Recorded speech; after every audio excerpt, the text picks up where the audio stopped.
En 1936, une jeune fille de 11 ans, nommée Sophie Dubois, envoya une lettre à Albert Einstein. Sa question était simple. Les scientifiques prient-ils? Einstein aurait pu l'ignorer.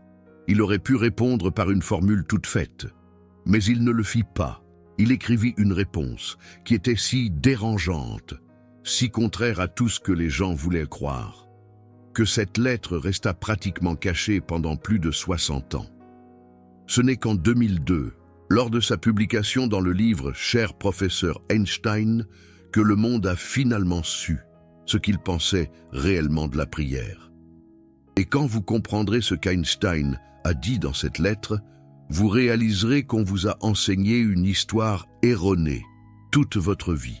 Vous avez probablement grandi en entendant dire qu'Einstein était athée, ou peut-être avez-vous entendu dire qu'il croyait en Dieu. Les deux versions sont répétées constamment. Les religieux citent Einstein pour prouver que la science et la foi sont compatibles. Les athées citent Einstein pour prouver que les gens intelligents rejettent la religion. Mais voici la vérité que personne ne vous dit.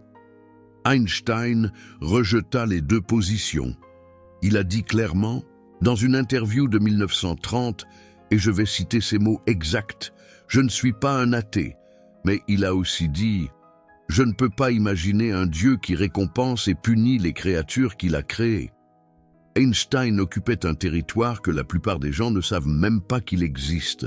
Et c'est dans ce territoire qu'il a découvert quelque chose sur la prière qui va changer complètement votre façon de penser, votre connexion avec l'univers. Mais avant de révéler ce qu'il a découvert, vous devez comprendre pourquoi cette information a été supprimée pendant si longtemps.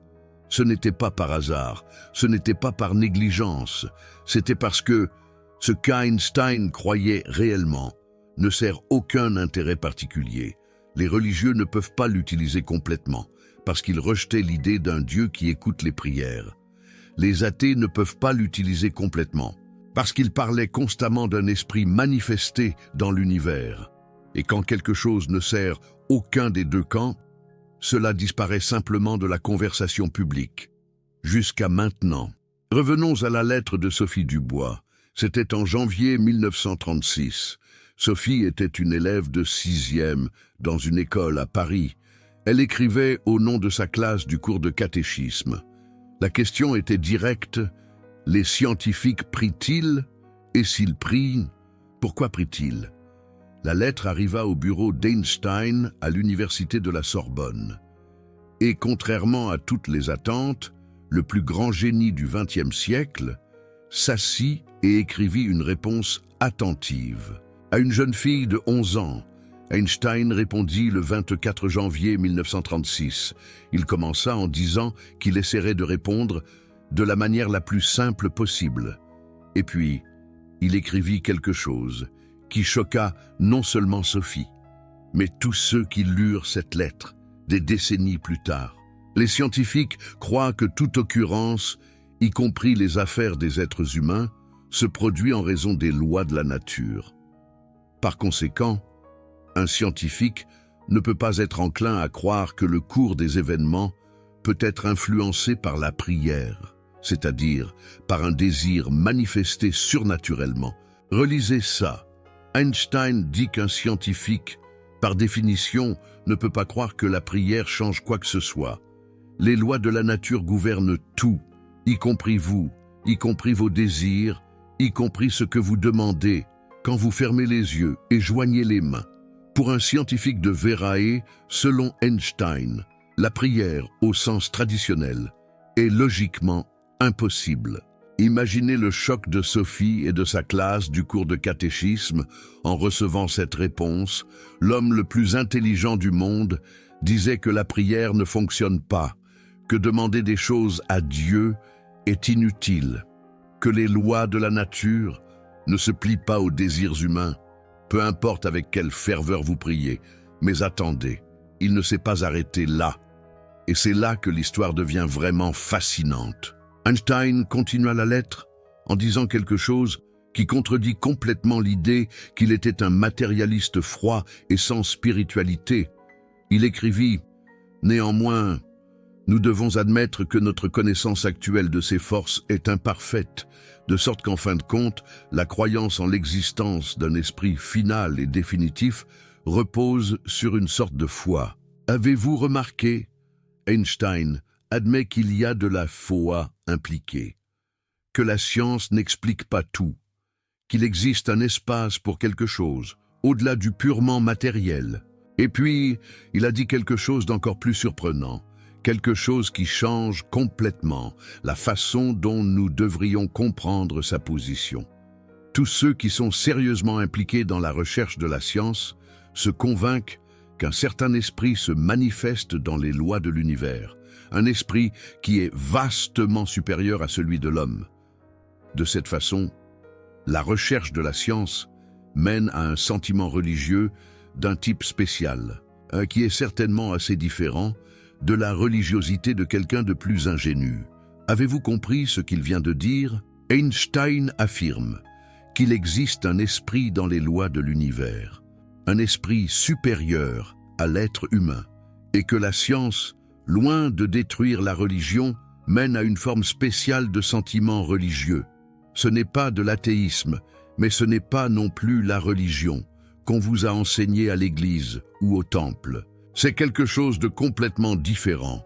Et Einstein a passé des décennies à développer et à affiner cette idée extraordinaire.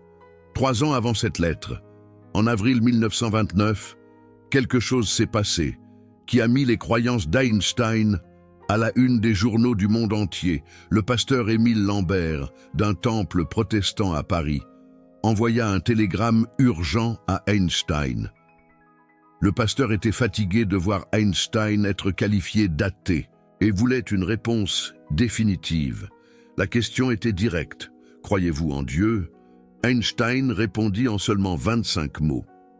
Et cette réponse est devenue l'une des citations les plus célèbres et les plus mal interprétées de l'histoire.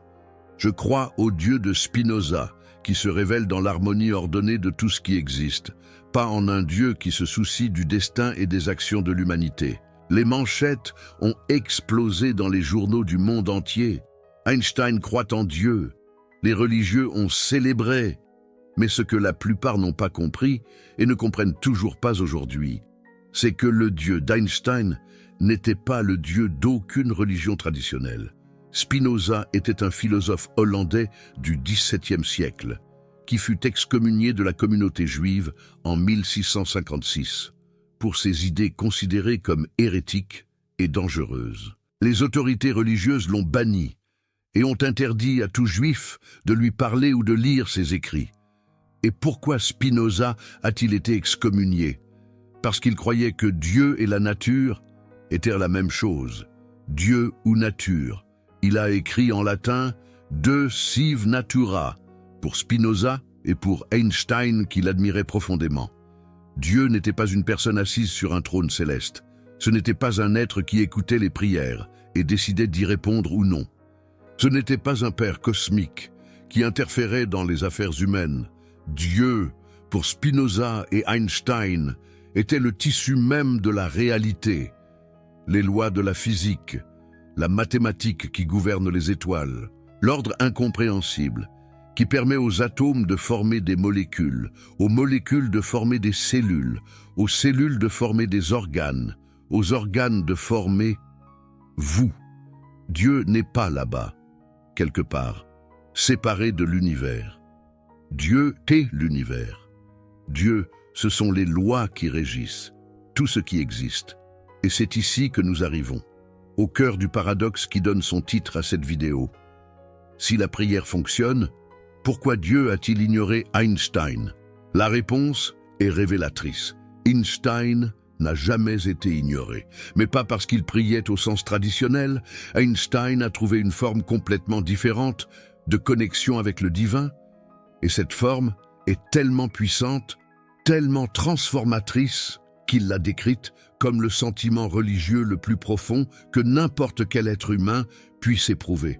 En novembre 1930, Einstein publiait un article révolutionnaire dans le New York Times Magazine. L'article s'appelait « Religion et science » et Einstein y décrivait 3 stades de développement religieux de l'humanité. Le premier stade est la religion de la peur. Les peuples primitifs craignaient la nature et créèrent des dieux pour expliquer le tonnerre, les tremblements de terre, les maladies et la mort.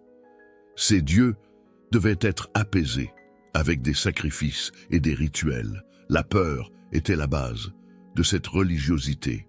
Le deuxième stade est la religion morale ou sociale.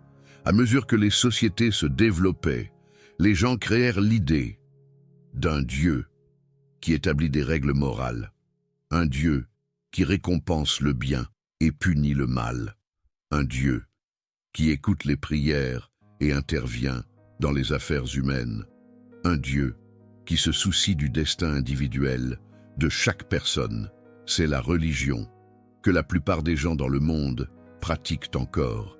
Mais Einstein disait qu'il existe un troisième stade, un stade que peu atteignent, un stade qu'il considérait supérieur aux 2 autres, en profondeur et en authenticité.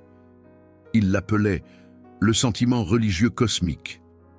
Et la description qu'il en a faite est l'un des passages les plus beaux et les plus profonds qu'Einstein ait jamais écrit. L'individu ressent la futilité des désirs et des objectifs humains et la sublimité et l'ordre merveilleux qui se révèlent tant dans la nature que dans le monde de la pensée.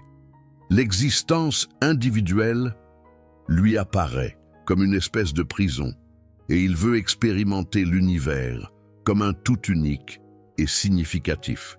Avez-vous remarqué ce qu'Einstein est en train de dire?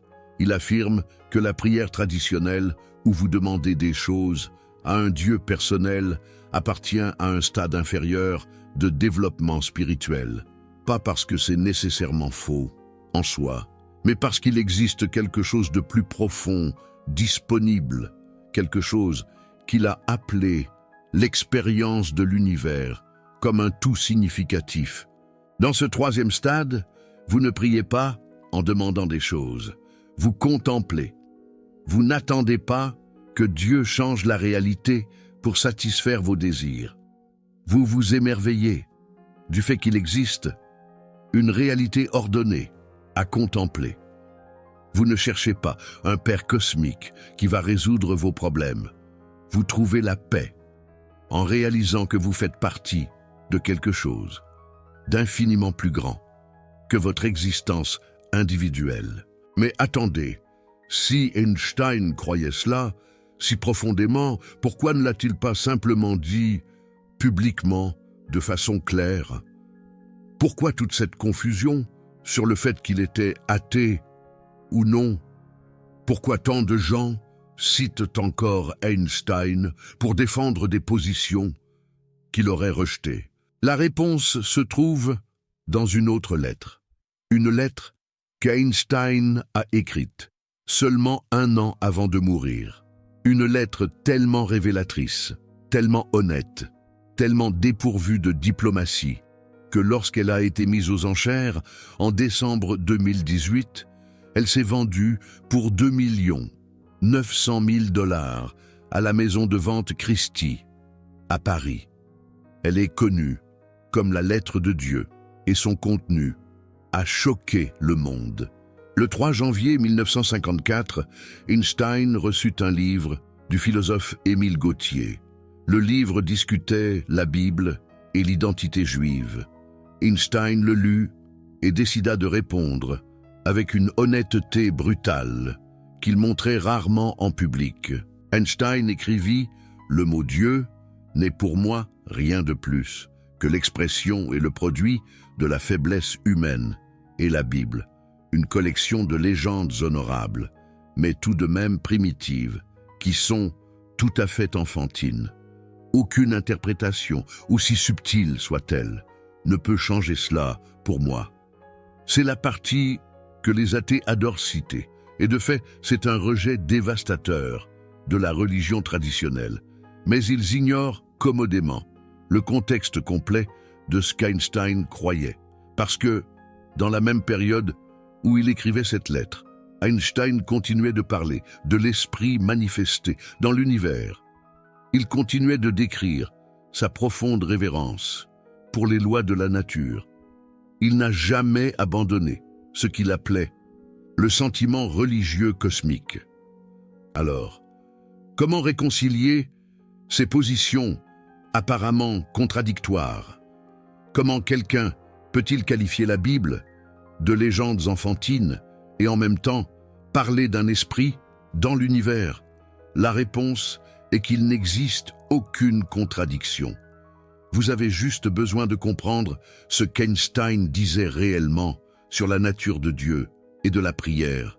Einstein rejeta complètement, sans aucune ambiguïté, l'idée d'un Dieu personnel, un Dieu qui écoute les prières et décide d'y répondre ou non, un Dieu qui intervient miraculeusement dans l'histoire, un Dieu qui récompense les bons et punit les méchants, un Dieu qui a des préférences, qui choisit des peuples, qui dicte des livres sacrés.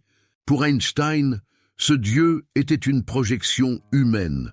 Nous créons Dieu à notre image et non l'inverse. Nous créons un Père cosmique parce que nous avons peur de la mort et que nous voulons la justice. Nous créons un Dieu qui écoute les prières parce que nous voulons le contrôle sur un univers que nous ne contrôlons pas.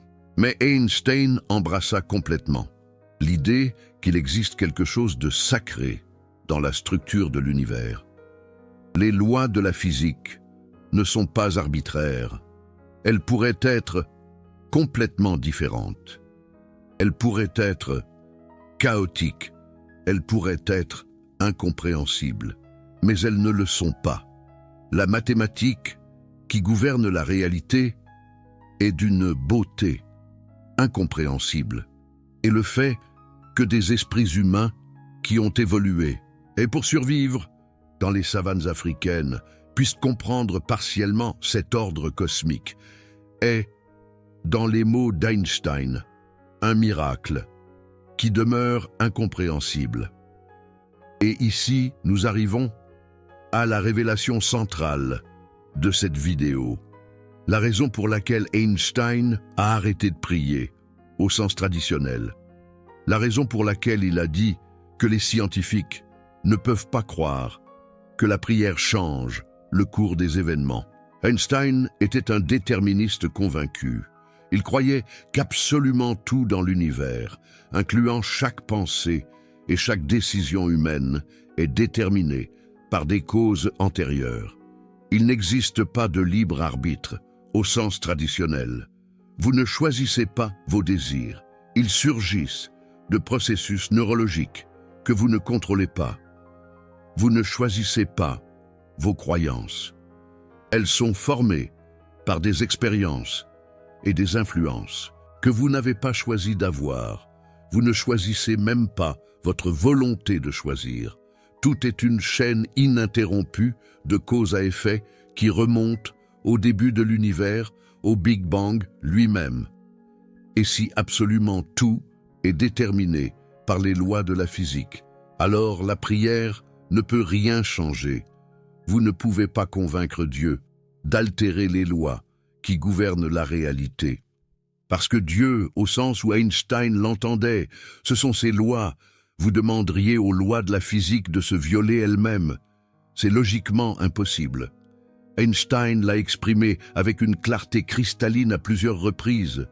Je suis un déterministe, je ne crois pas au libre arbitre. Les Juifs croient au libre arbitre. Ils croient que l'homme façonne sa propre vie. Je rejette cette doctrine. En ce sens, je ne suis pas juif. Et ensuite, il citait son philosophe favori, Arthur Schopenhauer, avec une phrase qu'Einstein a répétée innombrables fois au cours de sa vie. L'homme peut faire ce qu'il veut, mais il ne peut pas vouloir ce qu'il veut. Réfléchissez-y profondément un instant. Vous pouvez agir selon vos désirs. Si vous voulez un verre d'eau, vous pouvez vous lever et le prendre. Mais vous n'avez pas choisi de vouloir de l'eau à ce moment précis. La soif a surgi de processus physiologiques. La décision d'agir a surgi de processus neurologiques. Tout est cause et effet, jusqu'aux niveaux les plus profonds de la conscience. Cela semble déprimant à première vue. Si nous n'avons pas de libre arbitre véritable, si tout est déterminé, quel est le sens de quoi que ce soit?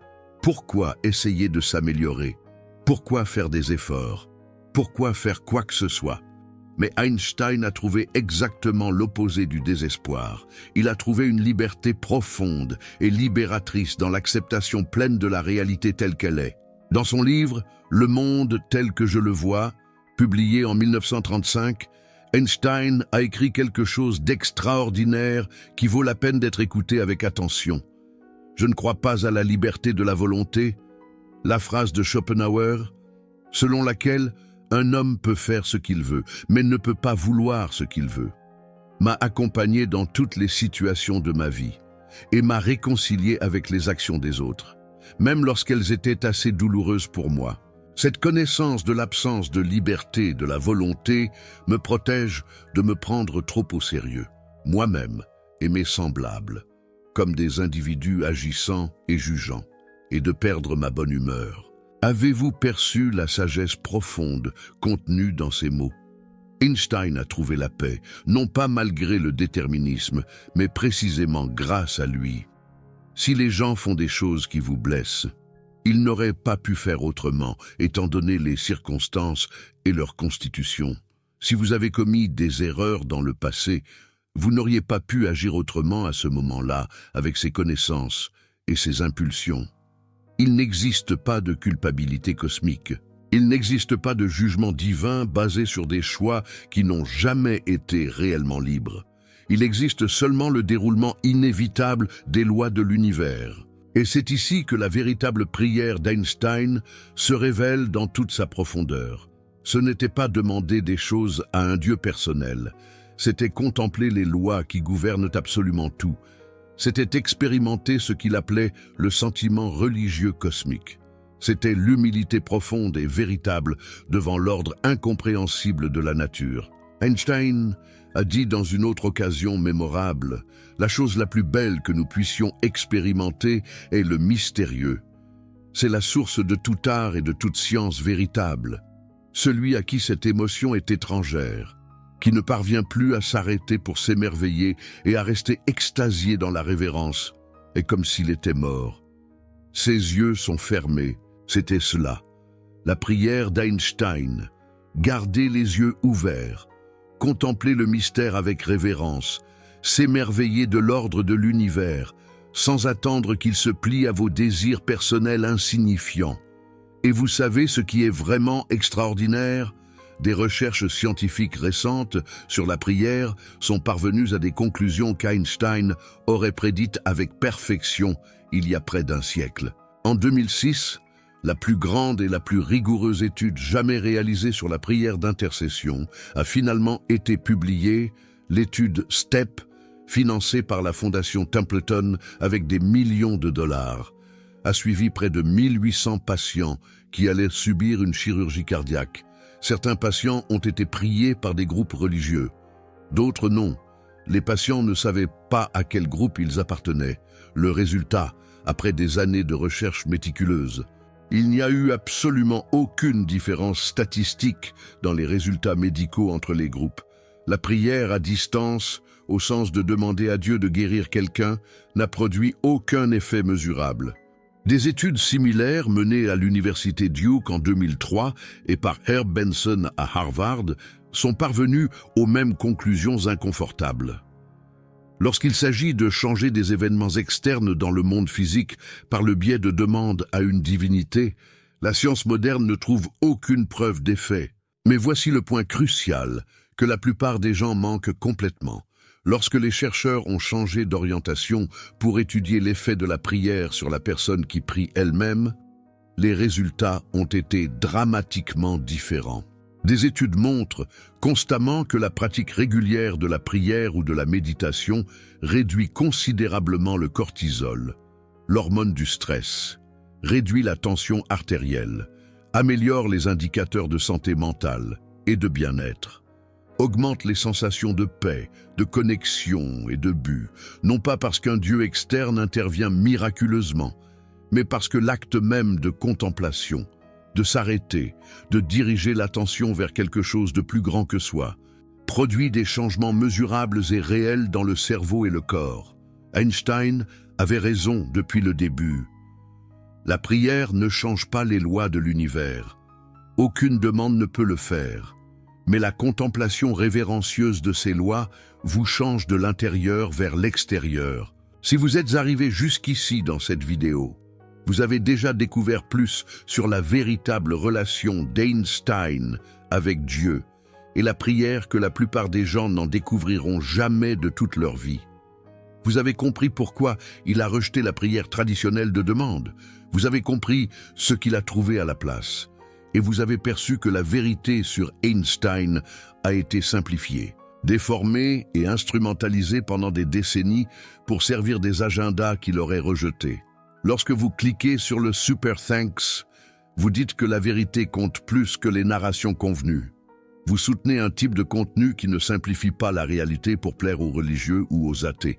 Vous investissez dans la clarté et l'honnêteté intellectuelle, pas dans la propagande de quelque bord que ce soit. Si cela résonne profondément avec vous, envisagez de montrer votre soutien. Maintenant, passons à la question finale et la plus importante. Si la prière traditionnelle de demande ne fonctionne pas comme les gens l'imaginent, que devriez-vous faire à la place? Einstein a donné la réponse à travers toute sa vie, son œuvre et ses paroles. Au lieu de demander à un Dieu personnel de changer la réalité en votre faveur, contemplez la réalité exactement telle qu'elle est avec révérence. Au lieu d'espérer des miracles qui violent les lois de la nature, émerveillez-vous du fait absolument incompréhensible qu'il existe des lois ordonnées à contempler en premier lieu. Au lieu de chercher un Père cosmique qui va résoudre vos problèmes personnels, trouvez une paix profonde dans l'acceptation que vous êtes une partie inséparable de quelque chose d'infiniment plus grand que votre existence individuelle limitée. Einstein a écrit l'un des passages les plus beaux et les plus profonds sur la condition humaine que j'ai jamais lu. Un être humain est une partie d'un tout, appelé par nous l'univers, une partie limitée dans le temps et dans l'espace. Il se perçoit lui-même, ses pensées et ses sentiments, comme quelque chose de séparé du reste, une sorte d'illusion d'optique de sa conscience. Cette illusion est une sorte de prison pour nous, nous limitant à nos désirs personnels et à l'affection pour quelques personnes proches de nous. Notre tâche devrait être de nous libérer de cette prison, en élargissant notre cercle de compassion pour embrasser toutes les créatures vivantes et toute la nature dans sa beauté.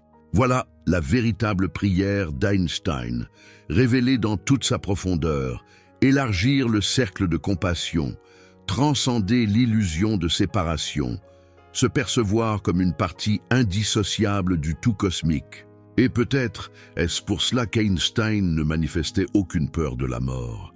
En mars 1955, à peine un mois avant sa propre mort, Einstein reçut la nouvelle dévastatrice que son ami le plus ancien et le plus cher, Michel Bérard, était décédé.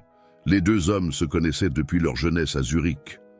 Bérard fut la seule personne qu'Einstein remercia dans son article original sur la relativité restreinte en 1905, 50 ans d'amitié profonde. Einstein écrivit une lettre à la famille de Bérard qui révèle absolument tout sur sa façon de voir l'existence, la mort et le temps. Maintenant, il est parti de ce monde étrange un peu avant moi. Cela ne signifie rien.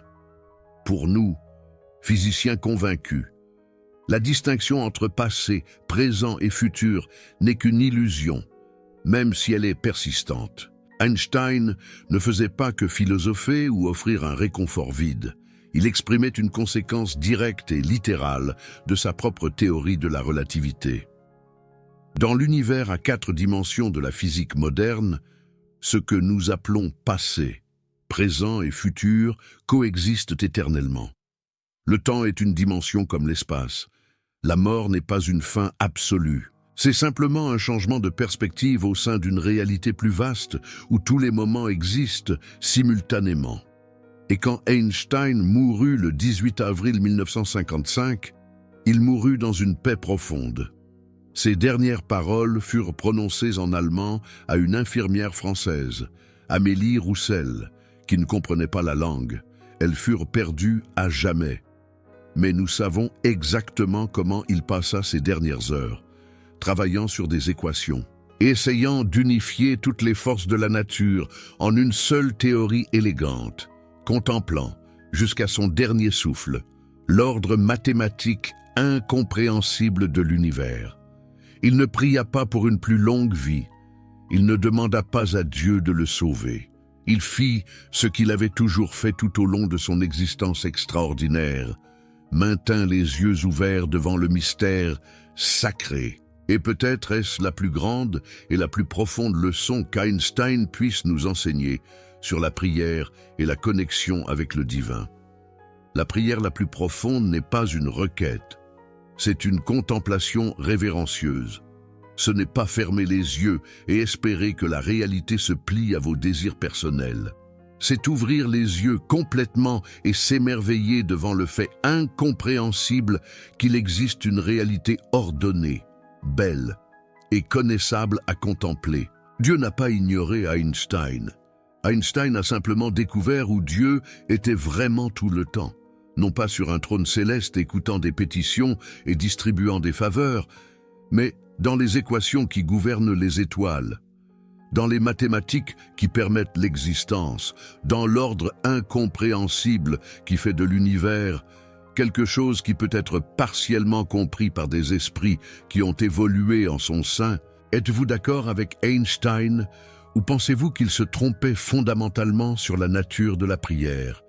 Commentez vrai si vous pensez qu'il a découvert quelque chose de profond et de valable sur notre connexion avec l'univers. Commentez faux si vous croyez que la prière traditionnelle de demande fonctionne réellement et produit des résultats.